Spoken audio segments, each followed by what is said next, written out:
मेरे प्रिय आत्मा,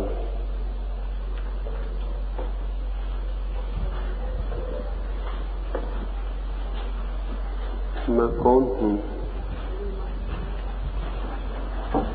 इस प्रश्न का उत्तर शायद मनुष्य के द्वारा पूछे जाने वाले किसी भी प्रश्न से ज्यादा सरल है और साथ ही और जल्दी से ये भी कह देना जरूरी है कि इस प्रश्न से ज्यादा कठिन किसी और प्रश्न का उत्तर भी नहीं। सरलतम भी यही है और कठिनतम भी। सरल इसलिए है कि जो हम हैं, अगर उसका प्रश्न भी हल न हो सके, अगर उसका उत्तर पाना भी सरल न हो, तो फिर इस जगत में किसी और प्रश्न का उत्तर पाना सरल नहीं हो सकता। जो मैं हूं, अगर मैं उसे भी न जान सकूं तो मैं और किसे जान सकूंगा? किसी भी दूसरे को मैं केवल बाहर से परिचित हो सकता हूं, जान नहीं सकता।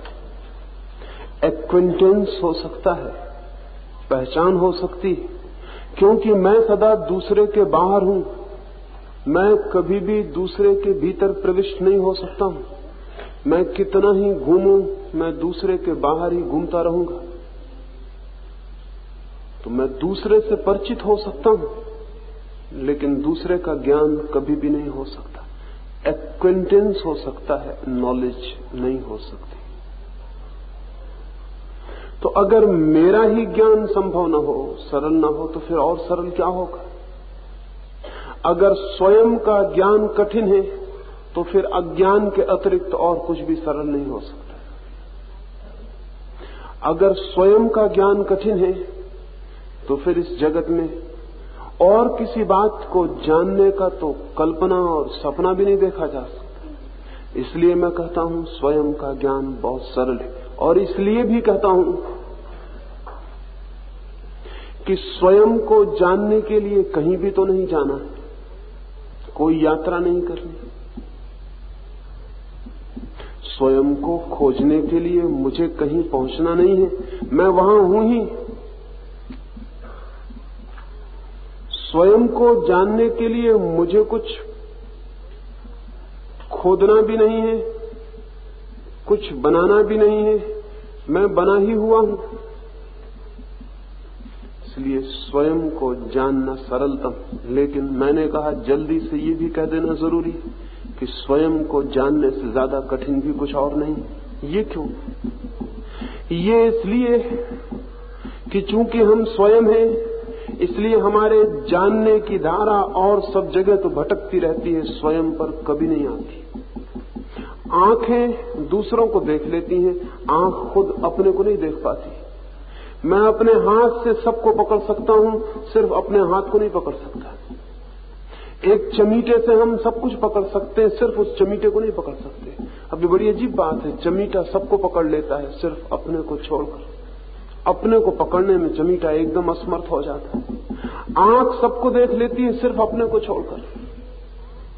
अगर हम कोई कोशिश करें आंख से ही आंख को देखने की, तो असफलता निश्चित। हाँ, किसी दर्पण में देख सकते हैं, लेकिन वो हम आंख को नहीं देख रहे, आंख के प्रतिफलन को देख रहे हैं। प्रतिफलन दूसरी चीज है। आंख सबको देखती है, देखना बड़ी सरल बात है। आंख के लिए देखने से ज्यादा सरल क्या है? लेकिन अपने को ही देखना सबसे ज्यादा कठिन। और चूंकि हम हैं ही, ध्यान रहे, जो हमारे पास नहीं है उस पर नजर जाती है, और जो हमारे पास है उसे हम भूल जाते हैं। जो भी हमारे पास है वो भूल जाता है, और हम हमारे पास सदा से हैं, अनादि से हैं, अनंत से हैं। ऐसा कभी भी न था कि हम अपने पास न रहे हो। तो हम भूल ही गए हैं, भूल ही गए हैं, न मालूम कब भूल गए हैं। जो चीज पास हो वो भूल जाती है। जिसके पास धन हो उसे धन भूल जाता है। सिर्फ गरीब को धन याद रहता है, क्योंकि उसके पास धन नहीं है। स्वस्थ आदमी को स्वास्थ्य भूल जाता है, सिर्फ बीमार को स्वास्थ्य याद रहता है, क्योंकि उसके पास स्वास्थ्य नहीं है। कभी स्वस्थ आदमी को पता नहीं चलता कि स्वास्थ्य है। अगर किसी को पता चलता हो तो जान लेना कि वो आदमी बीमार है। बीमार को ही कॉन्शियसनेस होती है, चेतना होती है स्वास्थ्य, स्वस्थ आदमी को नहीं होती।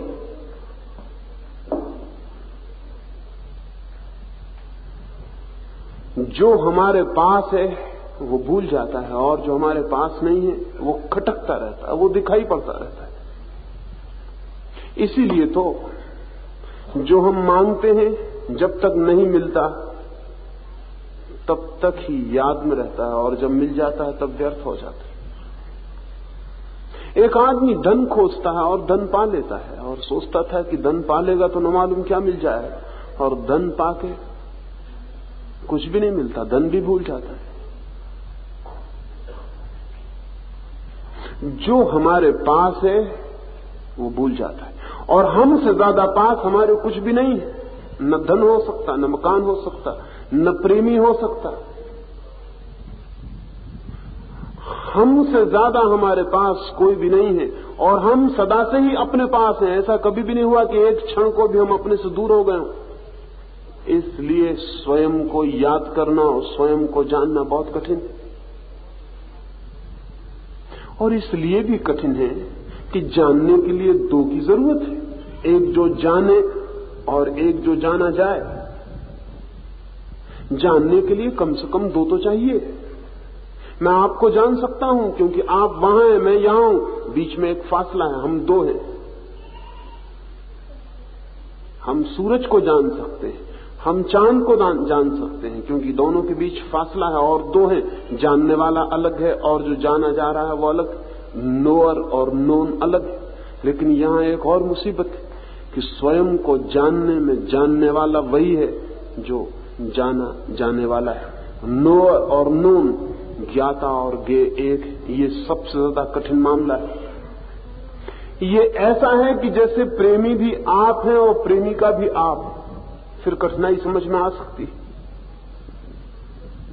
आपको अकेला छोड़ दिया जाए, कहा जाए प्रेमी भी आप हैं, प्रेमिका भी आप हैं, प्रेम भी आप लें और प्रेम भी आप दें, आप अकेले ही कमरे में छोड़ दिए गए। आप या तो पागल हो जाएंगे या बाहर आके कहेंगे कि इस प्रेम के खेल से क्षमा कर दें, ये मैं नहीं करना चाहता हूं।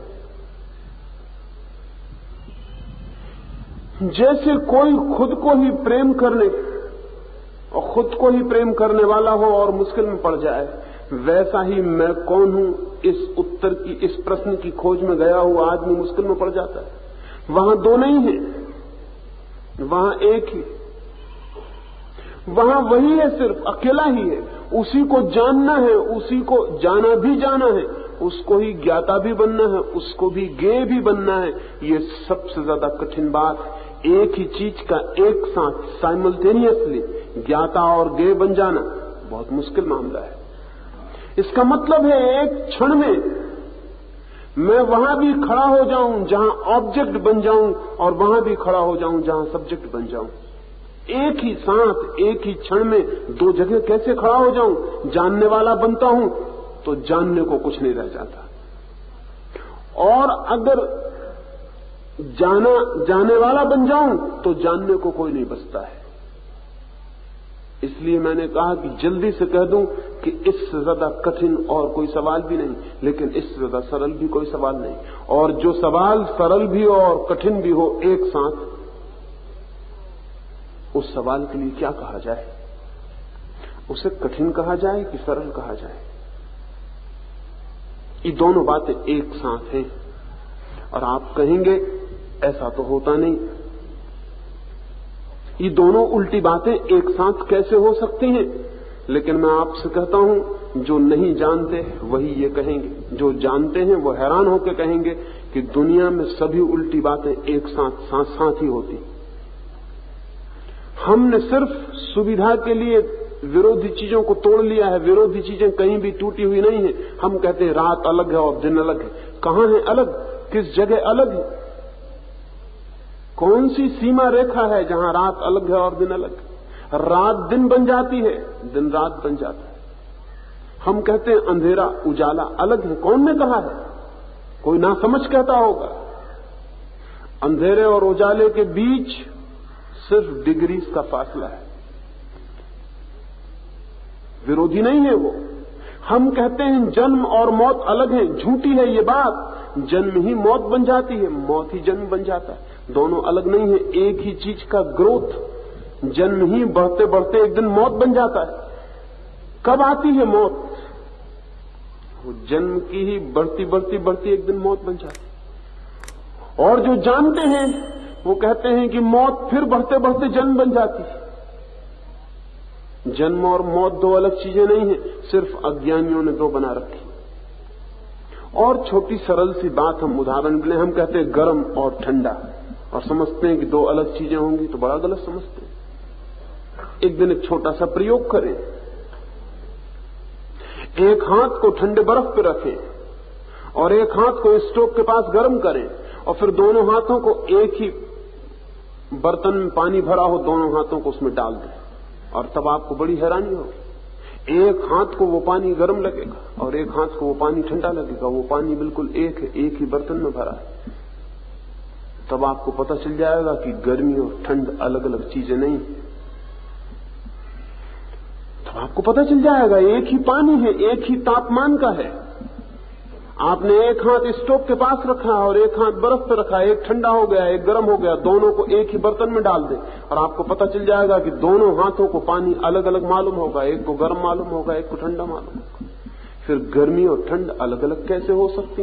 एक ही बर्तन का पानी ठंडा भी मालूम होता है, गर्म भी मालूम होता है।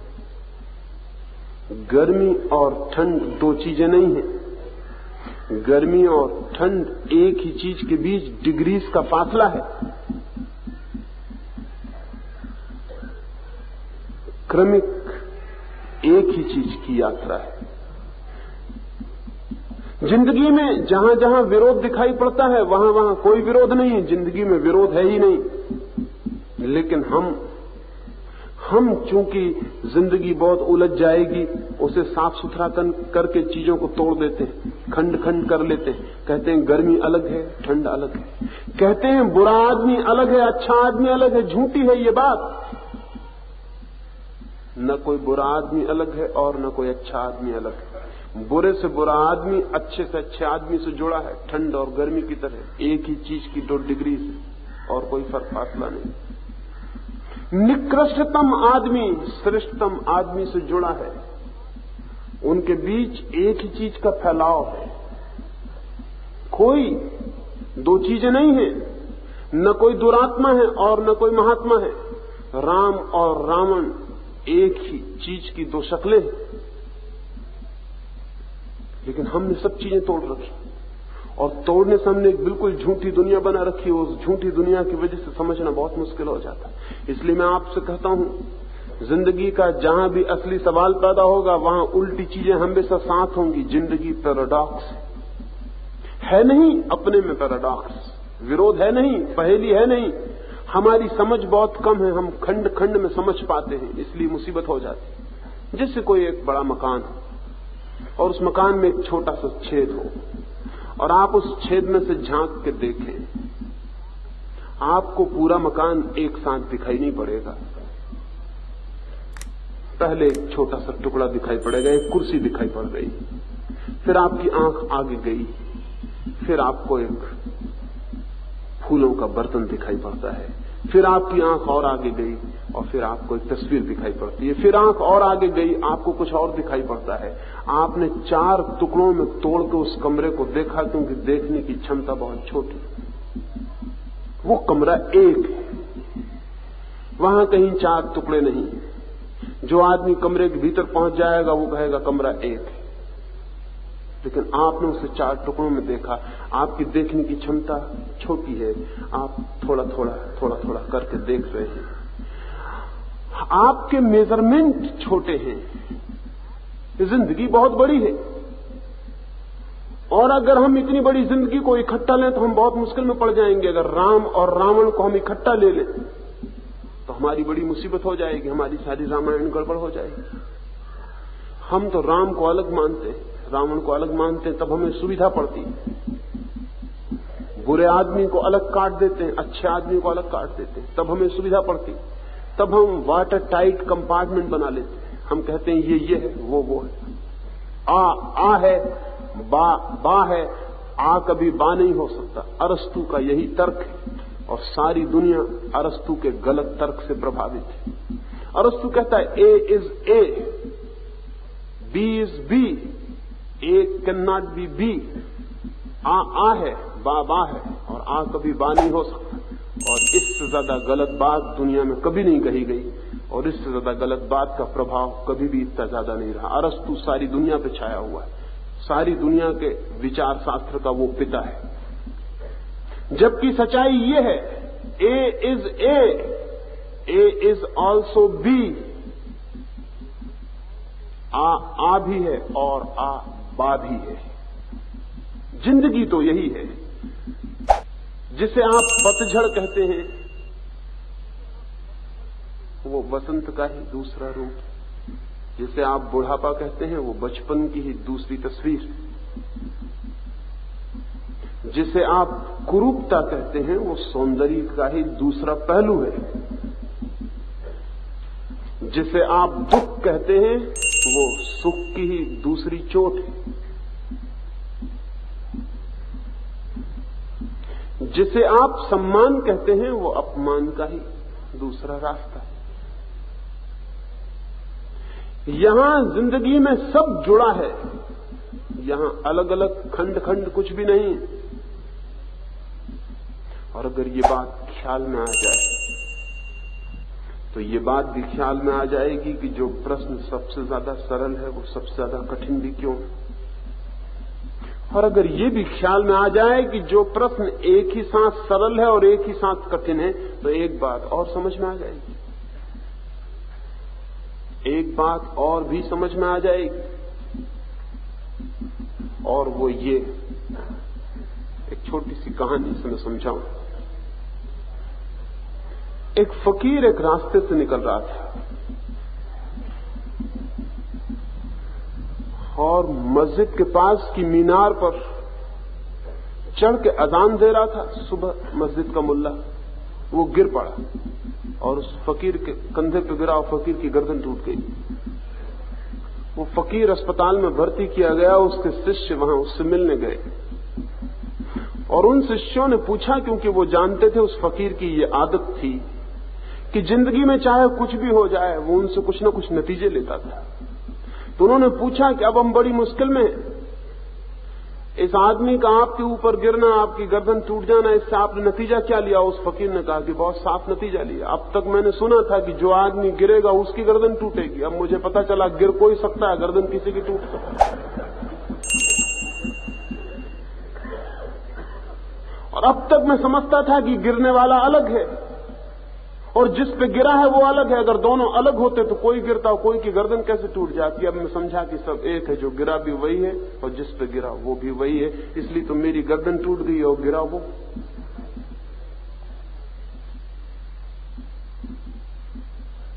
थोड़ा कठिन है, लेकिन थोड़ा कठिन है कि जो गिरा है और जिस पर गिरा है, उन दोनों को हम एक में देख पाए। और थोड़ा कठिन है कि जो मर रहा है और जो पैदा हो रहा है, उन दोनों को हम एक में देख पाए। और थोड़ा कठिन है कि जो फूल खिल रहा है और जो फूल मुरझा रहा है, उन दोनों को हम एक में देख पाए कि वहां जो कुम्भला के सिकुड़ रहा है, वही यहां फूल के फैल रहा है।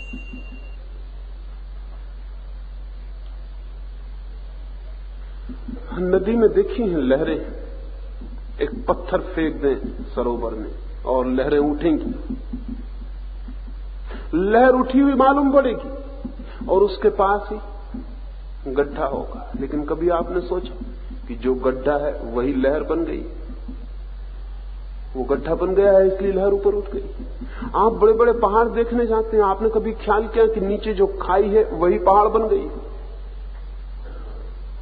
वो जो खाई है वही पहाड़ है। वे दो अलग चीजें नहीं है। अगर दुनिया से सारी खाई मिटा दो, सारे पहाड़ मिट जाएंगे। कोई पहाड़ बच सकता है अगर दुनिया से सारी खाई मिटा दी? खाई गई कि पहाड़ गए? जिंदगी के सब विरोध जुड़े हुए हैं। इस पे मैं क्यों जोर दे रहा हूं? इस पे इसलिए जोर दे रहा हूं कि ये अगर ख्याल में आ जाए कि ये विरोधी दिखाई पड़ने वाली बात कि मैं कौन हूं सबसे सरल भी है और सबसे कठिन भी। इस पे क्यों इतना मैं आग्रह कर रहा हूं कि ये दोनों बात एक साथ हैं? इससे फायदा क्या होगा? इससे फायदा होगा क्योंकि जैसे ही ये समझ में आ जाए कि कोई चीज सरल भी है कठिन भी है, न वो सरल रह गई न कठिन रह गई। तभी तक कोई चीज सरल है जब तक वो कठिन ना हो, और तभी तक कोई चीज कठिन हो सकती जब तक वो सरल ना हो। दोनों चीजें एक साथ कैसे हो सकती?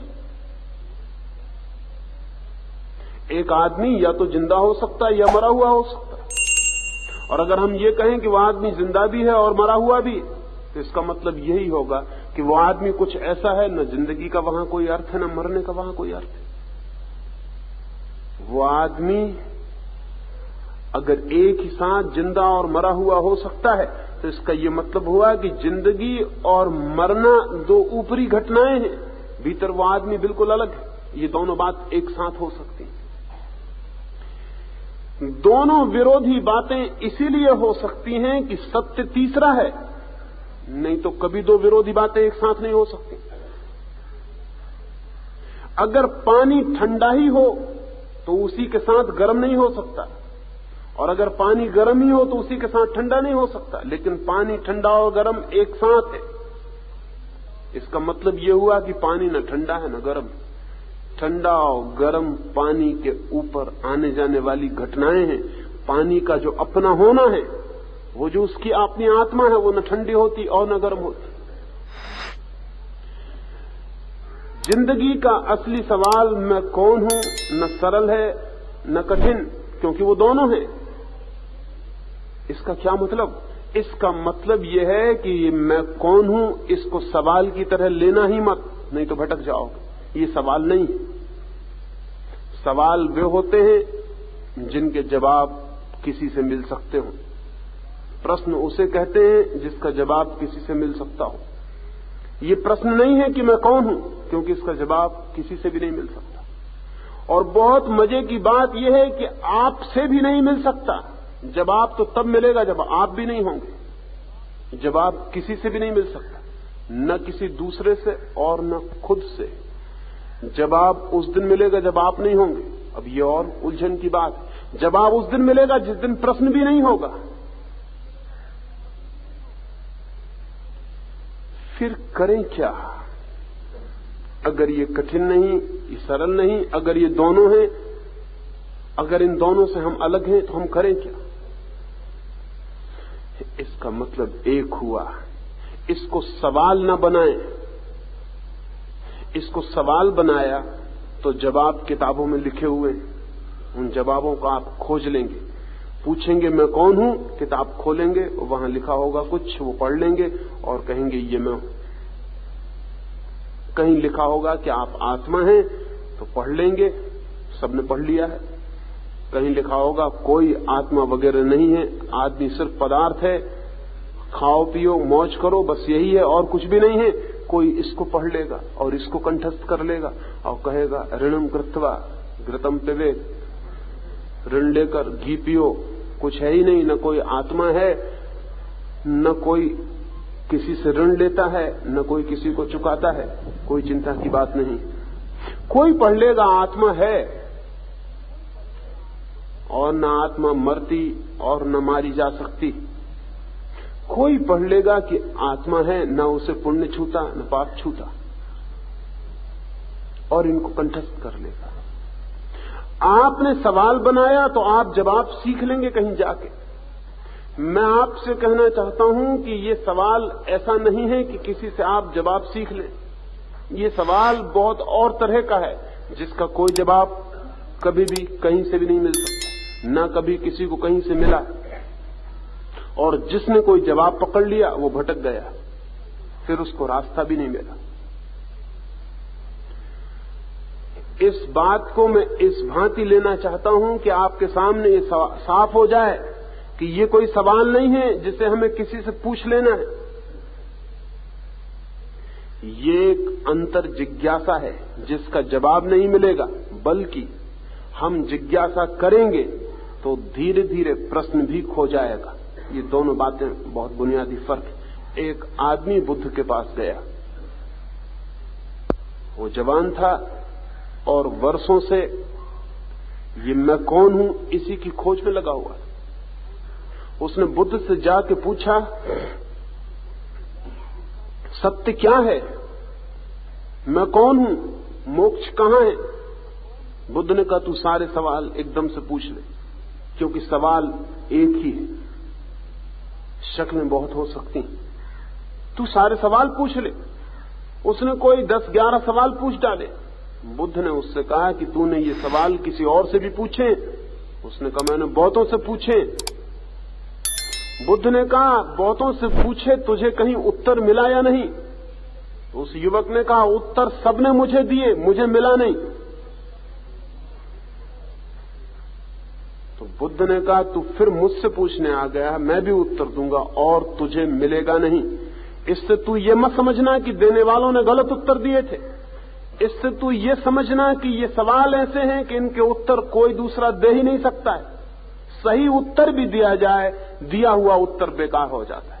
कृष्ण ने उत्तर दिया है, बुद्ध ने दिया है, क्राइस्ट ने दिया है, महावीर ने दिया है, लेकिन सब उत्तर बेकार हो गए। महावीर के बेकार उत्तरों को लेकर जैनियों की जमात खड़ी। महावीर ने दिया है और बिल्कुल ठीक दिया है, लेकिन दिया हुआ उत्तर दूसरे के हाथ में आके एकदम बेकार हो जाता है। कृष्ण के दिए हुए उत्तर गीता को कंठस्थ करने वाले लोगों के साथ खराब हो गए। क्राइस्ट के उत्तरों का परिणाम देखना हो तो क्रिश्चियनिटी चारों तरफ खड़ी। ये सब सीखे हुए उत्तरों के बने हुए संप्रदाय हैं और किसी दूसरे से देते ही उत्तर मर जाता है। ये वैसे ही है जैसे एक फूल पौधे पे खिला है, जब तक वो पौधे पे है जिंदा है, और जैसे आप तोड़ के घर की तरफ चले कि वो मर गया। उसका पौधे पे होना ही उसका जिंदा होना था। वो जो जवाब है वो बुद्ध के ऊपर जिंदा था, वो महावीर की वाणी पर जिंदा था। वो जब कृष्ण बोल रहे थे तो वो पौधे पे लगा हुआ फूल था, और जैसे ही तोड़ के आप घर आए और आपने किताब बंद करके नमस्कार किया, वो मर गया। सब गीता मरी हुई किताबें हैं, सब कुरान मरी हुई किताबें हैं, क्योंकि सब उत्तर पौधों से तोड़ के ले आए गए और हम उनको रखे हुए हैं संभाल के। बुद्ध ने कहा कि नहीं, तुझे ये ख्याल नहीं आया कि दूसरे से उत्तर मिल ही नहीं सकता है, मुझसे भी नहीं मिल सकता। वो युवक पूछने लगा, क्या आपको पता नहीं है? बुद्ध ने कहा, पता मुझे है और बहुतों को पता रहा है, लेकिन अपना पता सिर्फ अपने ही काम पड़ता है। उस युवक ने कहा, फिर मैं क्या करूं? बुद्ध ने कहा, पूछ मत, 1 साल यहां रुक जा और चुप होने की कोशिश कर। पूछ मत, क्योंकि पूछना भी एक तनाव, परेशानी। पूछ ही मत, न सवाल न जवाब। तू 1 साल चुप होके यहां रुक जा और साल भर बाद तू पूछना। अगर तू पूछेगा तो मैं उत्तर दूंगा। उस युवक ने कहा, ठीक है, मैं ये परीक्षा से भी गुजरने को राजी हूं, मैं 1 साल चुप रहूंगा, लेकिन 1 साल बाद आप मेरे सवालों का जवाब देंगे। बुद्ध ने कहा, ये वायदा रहा। एक भिक्षु पीछे वृक्ष के नीचे बैठा था, जोर से हंसने लगा। उस पूछने वाले युवक ने पूछा, ये भिक्षु क्यों हंस रहा है? बुद्ध ने कहा, उसी से पूछ लो। उस भिक्षु से पूछा, क्यों हंसते हो? उसने कहा, मैं हंसता हूं इसलिए कि बुद्ध बेईमान है, ये झूठ बोल रहे हैं, सरासर झूठ है, क्योंकि मैं भी जब आया था तब यही बात हुई थी। मुझसे कहा चुप हो जाओ, मैं चुप हो गया। साल भर बाद मुझसे कहने लगे, पूछो। मैं क्या खाक पूछता, बात खत्म हो गई थी। मैंने पूछा नहीं और मुझसे कहने लगे पूछो। मैं क्या पूछता, पूछना ही खत्म हो गया था। और यहां और बहुत लोग हैं जो इसी तरह पूछते आए हैं और चुप हो गए, वही धोखा तुम्हें दिया जा रहा है। बुद्ध ने कहा कि मैं वायदे पर पक्का रहूंगा, तुम ही बदल जाओ पूछने से तो बात दूसरी। मैं जवाब दूंगा अगर तुम पूछोगे। वर्ष बीता और 10,000 भिक्षुओं के सामने बुद्ध ने उस युवक को खड़ा किया और कहा कि पूछ लो, मौलुम के पुत्र उसका नाम था, पूछ लो। वो हंसने लगा। उसने कहा क्षमा करें, मुझसे भूल हो गई जो मैंने वर्ष भर पहले आपसे पूछा था। कैसा आपको लगा होगा मेरा पूछना? ऐसा ही लगा होगा जैसे सन्निपात में कोई आदमी बुखार में पड़ा हुआ पूछता है कि मेरी खाट पूरब उड़ रही है कि पश्चिम उड़ रही, मेरी खाट कहां जा रही। घर के लोग कहते हैं चुप रहो, जब ठीक हो जाओगे तब समझा देंगे। अगर घर में कोई आदमी इसका उत्तर दे कि नहीं पूरब नहीं पश्चिम उड़ रही, तो वो पागल है। ये तो सन्निपात में है, वो पागल है जो उत्तर दे इसका। घर के समझदार लोग कहेंगे तुम चुप रहो, हम वैद्य को बुलाते हैं, तुम्हारा इलाज करते हैं। वो आदमी कहेगा इलाज का सवाल नहीं है, मैं पूछता हूं खाट कहां जा रही है, पश्चिम की पूरब। घर के लोग कहेंगे तुम ठहरो, सुबह हो जाने दो, तुम जरा ठीक हो जाओ, फिर तुम पूछना, हम उत्तर देंगे। उस मौलुम के पुत्र ने कहा आपने समझा होगा कि मैं सन्निपात में हूं। मैं सन्निपात में था क्योंकि मैं उस प्रश्न को पूछ रहा हूं जो न पूछा जा सकता। मैं उस प्रश्न को पूछ रहा हूं जो वस्तुतः प्रश्न ही नहीं है। मैंने अपनी तरफ आंख ही नहीं फेरी, इसलिए वो प्रश्न बन गया है। मैं आंख फेर लूं, वो प्रश्न विलीन हो जाएगा। वो प्रश्न झूठा है, वो प्रश्न मेरी पीठ की वजह से पैदा हो गया है। जैसे कोई आदमी घर में पूछे कि अंधेरा कहां है और हम उसे एक दिया दे दें और कहें कि दिया ले जाओ और घर में खोजो कि अंधेरा कहां है। वो दिया लेके जाए और घर में खोजे और अंधेरा ना मिले। वो आदमी लौट के कहे कि बड़ी मुश्किल, मैं दिया लेके गया, अंधेरा कहीं मिलता नहीं।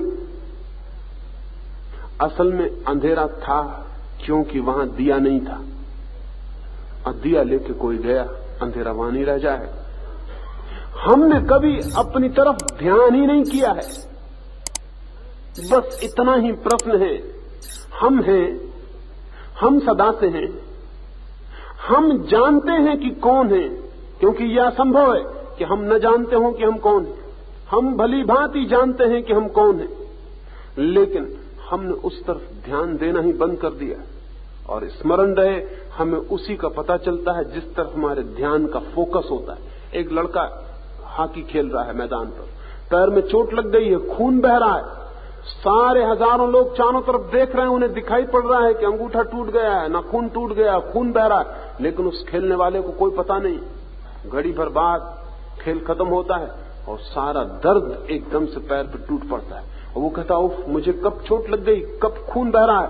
लोग कहते हैं घंटा भर हो गया तब से खून बह रहा है, लेकिन वो कहता मुझे पता ही नहीं।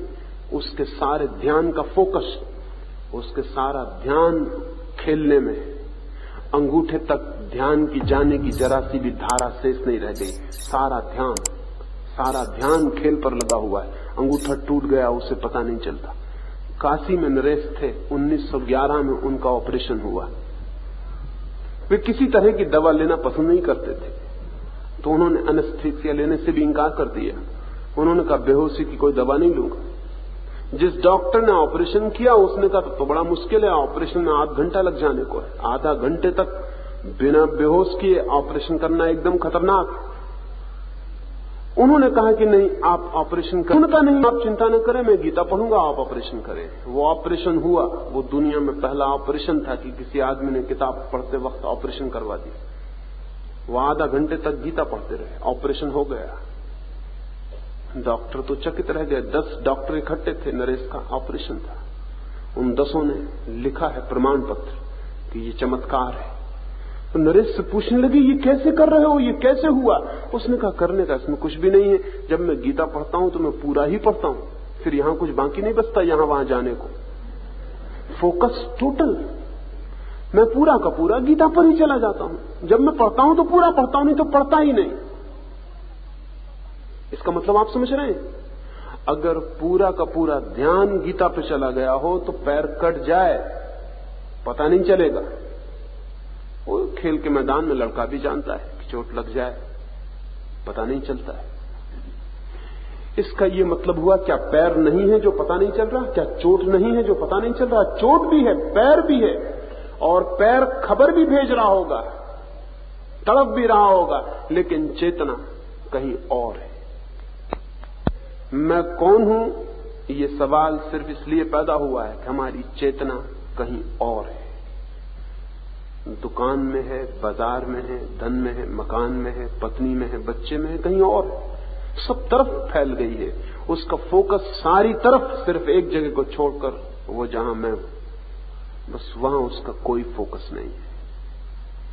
और धीरे धीरे जन्मों जन्मों वो फोकस फिक्स्ड हो गया है। अब वो पीछे की तरफ लौटता भी नहीं। अब लौटाने की भी कोशिश करो तो कुछ नहीं होता। ऐसा लगता है कि कहां जाएं, कहां जाएं, कहां देखें, मैं कौन हूं, कहां जाएं। वो हमारा सवाल जो है तो कोई मेटाफिजिकल सवाल नहीं है ये, इसलिए मैंने कहा ये सवाल नहीं है। ये सवाल ऐसा नहीं कि 2 और 2 कितने होते हैं। ये सवाल ऐसा नहीं है कि टिम्बकटू कहां है। ये सवाल ऐसा नहीं है कि जमीन और चांद के बीच कितना फासला है। ये सवाल ऐसा नहीं है कि हाइड्रोजन में कितने एटम होते। ये सवाल नहीं है इस तरह का जिसको कहीं जांच पड़ताल करने से कोई उत्तर मिल जाएगा। सच बात यह है कि ये केवल इन अटेंशन से पैदा हुआ सवाल है। ये सवाल कोई वास्तविक सवाल नहीं है। ये सिर्फ ध्यान के अभाव से पैदा हुआ सवाल है। ये सवाल बिल्कुल झूठा है, स्यूडो प्रॉब्लम, मिथ्या सवाल है। और जो सवाल मिथ्या होता है वो बहुत खतरनाक होता है, क्योंकि अगर आप उसका जवाब ले आए तो बहुत मुश्किल में पड़ जाएंगे, क्योंकि जो सवाल ही न था उसका जवाब तो गलत होने ही वाला है। इसलिए मैं कौन हूं इसके जितने जवाब दिए गए हैं सब गलत हैं। बिना जाने कहता हूं कि कौन सा जवाब, जो भी जवाब होगा गलत होगा, क्योंकि ये सवाल ही गलत है। ये सवाल जिसको हम प्रश्न कहते हैं वो नहीं है। ये सवाल केवल ध्यान का एक जगह से हट जाना है। तो अब क्या करें? पूछते हैं आप मैं कौन हूं? तो एक ही रास्ता है, पूछे मत और ध्यान को और सब जगह से हटा के वहां ले आए जहां आप हैं। कहीं तो आप हैं, कहीं आप बैठे हैं, यहां बाहर भी कहीं आप बैठे हैं। अगर मैं पूछूं आप कहां हैं तो आप बता सकेंगे कि मैं फला खंबे के पास बैठा हुआ हूं। ये इस बड़ी जगह में आपने लोकेट किया कि यहां मैं हूं। अब इस बड़ी जगह को भूल जाएं, फिर एक छोटी जगह है आपके शरीर के 5 फीट की, 1 फीट जगह, फिर वहां खोजें कि मैं कहां हूं, फिर लोकेट करें कि यहां मैं हूं। अगर कोई आपसे कहे कि आपके पैर को काट दें तो आप कट जाओगे? तो शायद आप कहोगे कि पैर के काटने से मैं कटने वाला नहीं हूं। इसका मतलब हुआ कि पैर को अलग किया जा सकता है और आप होगे। तो अपने भीतर खोजें कि क्या क्या अलग किया जा सकता है और मैं रहूंगा। तब आप अपने भीतर वो बिंदु खोज लेंगे कि यहां मैं हूं। और इस तरह खोजते चले जाएं, छीलते चले जाएं जैसे कोई प्याज को छीलता हो, और एक एक परत उखाड़ता चला जाए और कह दे कि ये भी ऊपर का छिलका है, इसको भी फेंकते हैं। हम तो और भीतर जाते हैं, और भीतर जाते हैं, और भीतर जाते हैं। एक एक चीज जो आप छोड़ सकते हैं, जो नॉन एसेंशियल मालूम पड़े, अगर आपकी आंखें चली जाएं तो आप खो जाओगे। आप कहोगे मैं अंधा हो जाऊंगा लेकिन फिर भी मैं रहूंगा। इसका मतलब यह हुआ कि आंखों के भीतर से कोई झांकता था जो आंख नहीं था। आंख बंद हो गई, खिड़की बंद हो गई, झांकना मुश्किल हो गया, लेकिन झांकने वाला भीतर मौजूद है। मैं एक मकान के भीतर बैठा हुआ हूं और उसकी खिड़की में से आपको देख रहा हूं। खिड़की आपने बंद कर दी तो मैं मिट गया, खिड़की बंद हो गई। अब मैं आपको नहीं देख पाता हूं क्योंकि बीच में एक बाधा आ गई, लेकिन मैं मकान के भीतर हूं। एक एक इंद्री पर सोचें कि ये अगर मिट जाए तो मैं रहूंगा, और आप पाएंगे कि सारी इंद्रियां मिट जाएं तो भी आपके होने में रत्ती भर फर्क नहीं पड़ता। आपका जो एसेंशियल एग्जिस्टेंस है वो कायम। इसका मतलब ये हुआ कि पूरा शरीर खो जाए तो आप नहीं खोते, आप हैं। इस भांति खोजने का नाम ध्यान को स्वयं पर ले जाना है।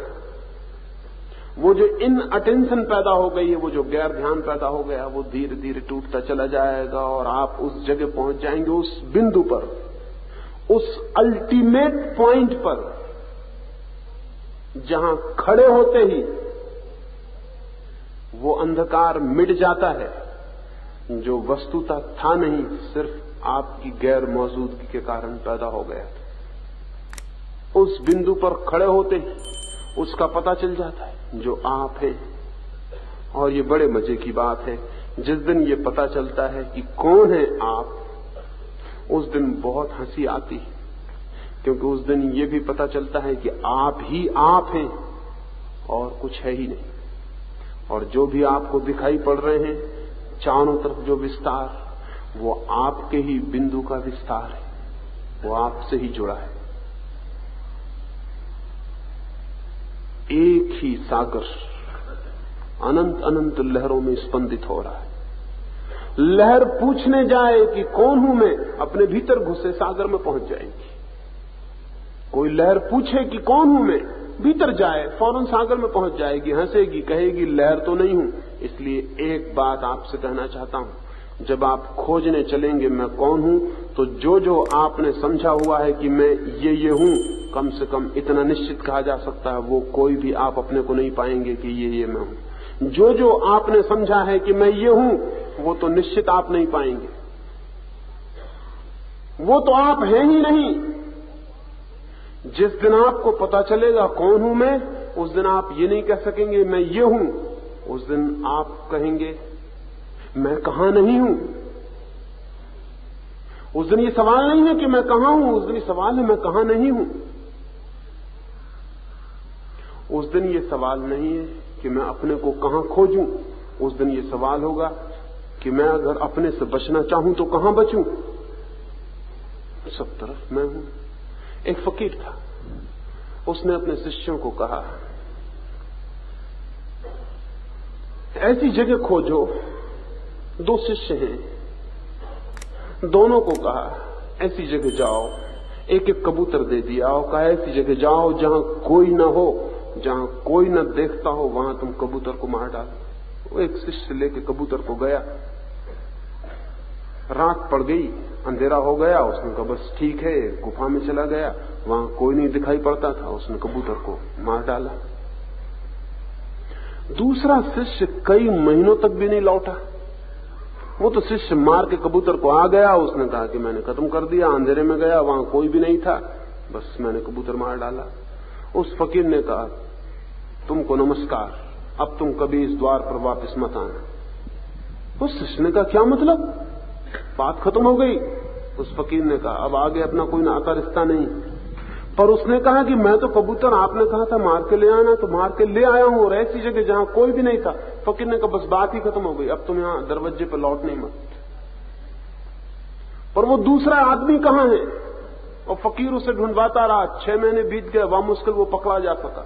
उस आदमी को पकड़ के लाया गया, उसकी हालत खराब हो गई थी, कबूतर को संभाले संभाले वो न मालूम कहां कहां भटक चुका था। उसके गुरु ने पूछा क्या हुआ, अब तक जगह नहीं खोज पाया। उसने कहा जगह खोज नहीं पाया, मामला ही बदल गया। अंधेरी जगह में गया, बिल्कुल अंधेरी रात थी, तो भी ऊपर से चांद तारे थे। मैंने सोचा चांद तारों की रोशनी तो पड़ती, यहां ठीक नहीं, और अंधेरे में जाऊं तो जमीन की गुफा में गए।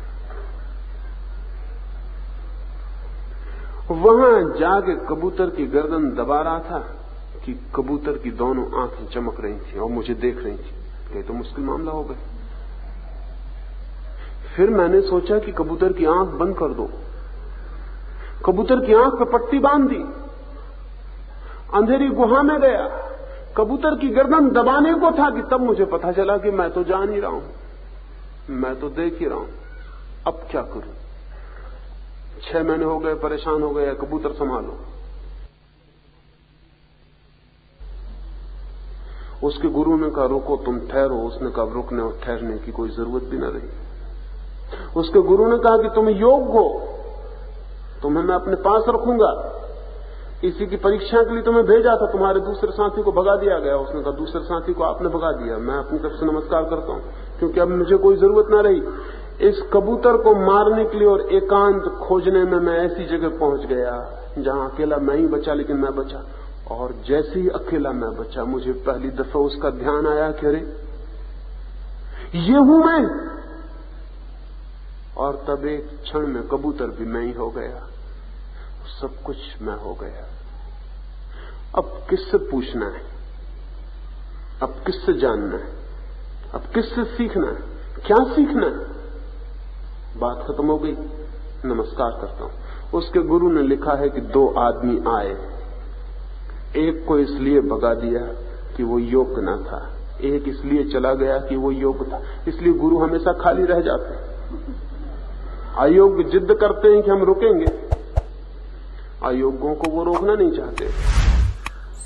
योग्य कहते हैं बस ठीक है, कृपा हम जाएं। योग रुकना नहीं चाहते। बात खत्म हो जाती है। वो जैसे ही आप ध्यान को, अटेंशन को, उसको, वो जो हमारा बोध है, सब तरफ से लौटा के वहां ले जाएंगे जहां अकेला आप ही हैं। और भीतर जिसको भी छोड़ सकते हैं छोड़ते जाएंगे, कहते जाएंगे नेति नेति, नॉट दिस नॉट दैट, ये भी नहीं, ये भी नहीं। और जहां जाके कुछ कहने को नहीं रह जाएगा, वो बारीक जगह आएगी, वो बारीक जगह जहां एक्सप्लोजन होता है, जहां विप्लव हो जाता है, विस्फोट हो जाता है, और एक क्षण में सब चीजें बदल जाती हैं, सब कुछ नया हो जाता है। मैं कौन हूं, ये कोई मेटाफिजिकल क्वेश्चन, ये कोई दार्शनिक प्रश्न नहीं है, ये आध्यात्मिक परिस्थिति है, ये सिचुएशन है, ये क्वेश्चन नहीं है। ये हम पूछते हैं, इससे पता चलता है कि हम सोए हुए हैं और हम कहीं और भटक रहे हैं।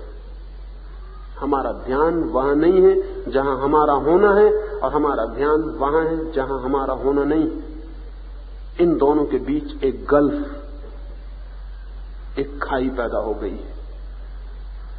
उस खाई को जो पूरा कर लेता है वो जान लेता है कौन हूं, और जो जान लेता है कौन हूं, फिर उसे कुछ और जानने को और पाने को शेष नहीं रह जाता।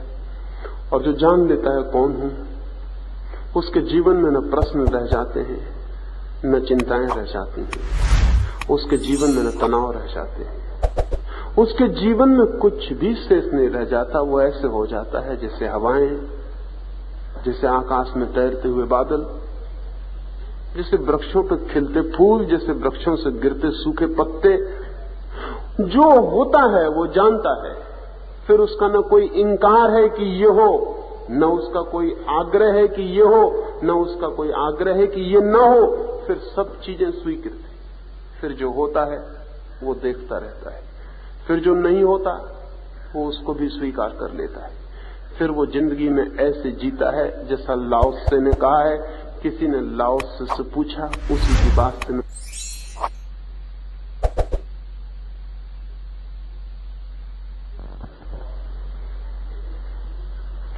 सिर्फ जीने के लिए तड़फता था। जीना मीना कहां था, क्योंकि हमेशा लगता था कल जीऊंगा, परसों जीऊंगा, आगे जीऊंगा, भविष्य में जीऊंगा, मोक्ष में जीऊंगा, स्वर्ग में जीऊंगा। हमेशा कल, हमेशा कल, हमेशा कल। जीता नहीं था, तड़फता था। और तड़फता इसीलिए था कि जीवन का कोई पता नहीं था। जिस दिन से जाना उस दिन से जी रहा हूं, उस दिन से तड़फ नहीं रहा हूं। ध्यान रहे, जो तड़फते हैं वो कभी जीते नहीं, जो जीते हैं वो कभी तड़फते नहीं। ये दोनों बातें एक साथ नहीं होती। अगर थोड़ी भी तड़फ है भीतर, उसका मतलब है जीवन नहीं है। अगर जीवन है तो एक अपूर्व शांति छा जाएगी जहां कोई तड़फ नहीं है। लाओ त्से से पूछा, फिर अब तुम कैसे जीते हो? उसने कहा कैसे का सवाल नहीं रहा, क्योंकि कैसे का मतलब था कि मेरा कोई आग्रह था कि ऐसे जीऊंगा। नहीं, अब तो जब भूख लगती लगाती, और जब नींद आती है तब आ जाती। जब नींद आती तब सो जाता हूं, जब भूख लगती तब खा लेता हूं, जब प्यास लगती पी लेता हूं। अब अपनी तरफ से कुछ करता ही नहीं हूं। अब जो होता है होता रहता है। उस आदमी ने कहा लेकिन ये तो हम भी करते हैं, जब भूख लगती तब खाते। लाओ त्से ने कहा इस भूल में मत रहना। ऐसे आदमी जमीन पर खोजने मुश्किल है जो जब खाते हो तब भूख लगती। और ऐसे आदमी भी खोजने मुश्किल हैं जो जब सो जाते हों, जब नींद आती, छोटे छोटे बच्चों को छोड़ दें। बस हम तब सोते हैं जब सोने का वक्त है, और हम तब खाते हैं जब खाने का वक्त है। और हम इसलिए नहीं खाते कि भूख है, हम इसलिए खाते हैं कि स्वाद है। और हम इसलिए नहीं सो जाते हैं कि नींद है, हम इसलिए सो जाते हैं कि रात है। लाओ त्से ने कहा तुम इस भूल में मत रहना हो। मैं तुमसे कहता हूं कि जब मैं खाता हूं तब मैं सिर्फ खाता हूं, और जब मैं सोता हूं तो मैं सिर्फ सोता हूं। साधन कही तो हम भी करते हैं। लाओ त्से ने कहा इस भूल में मत पड़ना। तुम खाते हो और 7,000 काम और भी करते हो। तुम सोते हो और 1000 सपने देखते हो। तुम खाना खाते हो और दफ्तर में भी बैठते हो उसी वक्त एक साथ। तुम बहुत जगह होते हो, मैं वहीं होता हूं जहां होता हूं। तो उस आदमी ने पूछा फिर हमें ठीक से समझा दो कि हम कैसे जिएं, क्या करें। लाओ त्से ने कहा मुझसे पूछते हो तो मुझे एक ही बात ख्याल आती है, जब से मैंने जाना तब से मैं एक सूखे पत्ते की तरह हो गया हूं जो वृक्ष से गिर चुका है। हवाएं आती हैं और पूरब की तरफ ले जाती हैं तो मैं पूरब की तरफ चला जाता हूं। मैं हवाओं से ये नहीं कहता कि मैं नहीं जाऊंगा, मुझे पश्चिम जाना है। मुझे कहीं जाना ही नहीं है, क्योंकि मैं वहां पहुंच गया हूं जिसके आगे कोई जाना नहीं है। हवाएं पश्चिम ले जाती हैं, मैं हवाओं पर सवार हो जाता हूं, पश्चिम चला जाता हूं। हवाएं आकाश में उठा देती हैं तो मैं आकाश में नाचता हूं सूरज की किरणों में, और हवाएं जमीन पर गिरा देती हैं तो मैं सो जाता हूं, विश्राम करता हूं। मैं एक सूखा पत्ता हो गया हूं। हवाएं जहां ले जाती हैं वहीं चला जाता हूं, नहीं ले जाती तो नहीं जाता हूं। न मेरी जाने की कोई इच्छा है, न जाने की कोई सवाल है। अब मेरी कोई दौड़ नहीं, मैं सिर्फ हूं और जो होता है उसे देखता रहता हूं। जो व्यक्ति इस मैं के रहस्य को खोल लेगा वो जीवन के साथ एक हो जाता है। वो वैसे हो जाता है जैसे झरने, वो वैसे हो जाता है जैसे आकाश में तैरते हुए बादल, वो वैसे हो जाता है जैसे फूल, जैसे पक्षी, वो वैसे हो जाता है जैसे चलती हुई श्वास।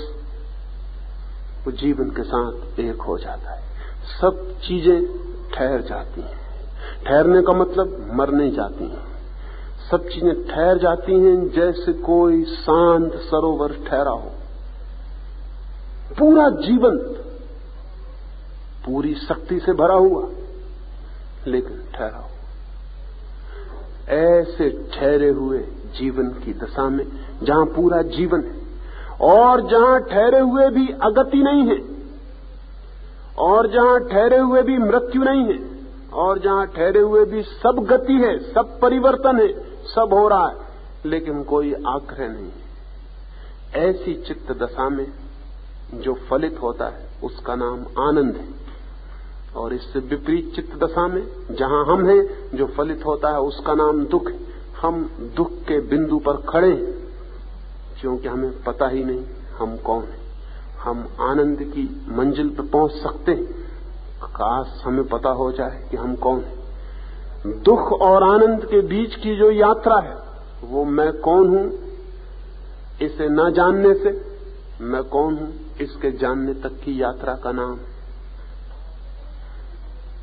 और कहीं कोई मंदिर नहीं है, और कहीं कोई परमात्मा नहीं है, और कहीं कोई मोक्ष नहीं। दुख से आनंद की तरफ बढ़ जाना परमात्मा की तरफ बढ़ जाना है। दुख से आनंद की तरफ बढ़ जाना मुक्ति की तरफ बढ़ जाना है। दुख से आनंद की तरफ बढ़ जाना सत्य की तरफ बढ़ जाना है। लेकिन जिसे अपना ही पता है नहीं उसे क्या आनंद का पता हो सकता है।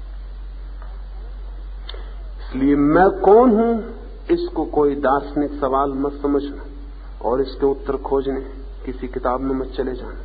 इसका उत्तर खोजना हो तो अपने ध्यान को जो चारों तरफ फैला है उसे सिकोड़ के वापस बुला लेना। होम कमिंग, वो वापस लौटना है। जैसे सांझ पक्षी लौटते हैं, सारे पक्षी लौटने लगते हैं सांझ अपने घोंसलों को, ऐसे ही आध्यात्मिक व्यक्ति अपनी चेतना की किरणों को, चेतना के पक्षियों को जो सब तरफ उड़ गए हैं उन्हें वापस बुलाने लगता है।